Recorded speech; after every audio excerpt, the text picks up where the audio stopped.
манай бүрднийхэн өөрхөн гадуудаг Монголд алдартай ардчлалын сум. Тийм учраас би бас энэ баяр хөөргийг чинь итгэл үнэмшил өөрийнхөө итгэл үнэмшлийг даавхантэйгээ уулзаж хийж ирсэн. Нэг том юу бол энэ нутаг нөгөө хайн хүүг, энэ залуу хүүг, энд бэлтгэгдсэн хүүг бид нэр гарах ёстой. Одоо бидний үе бол дараагийн үед бол халаагаан тавьж өгөөд жишээл над шиг уяач засуулдаг болоод ингэж явах ёстой юм аа.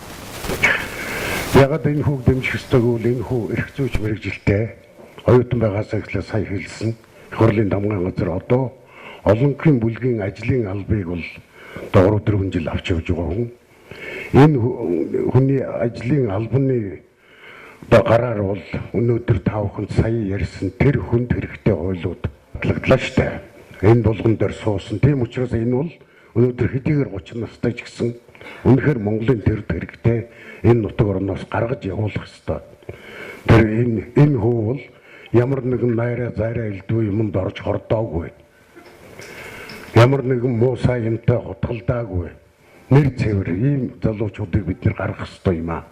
Одоо арга байхгүй нэг шинэ үнэ сонгох цаг нь болсон гэдэгт боддог. Өмнө нь одоо бишгүй сонгуул явагддаг л байлаа.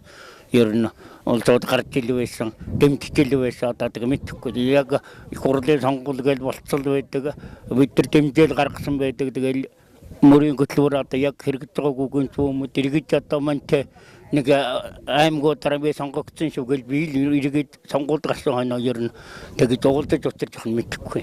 Энэ хүн бол аргагүй сайхан бүх мөрийн хөтөлбөрүүд нь хөдөө гадаа залууч өндөр настай бүх юмнуудыг дэмжсэн одоо их сайхан хөтөлбөр болжээ гэж одоо сэтгэл ханамжтай байна гэж залуу хүн гэдгийг одоо яг дэмжиж байна сайхан байна. Бүрэн итгэл бүтэн ирээдүй. Сүхбаатарын дэмчиг.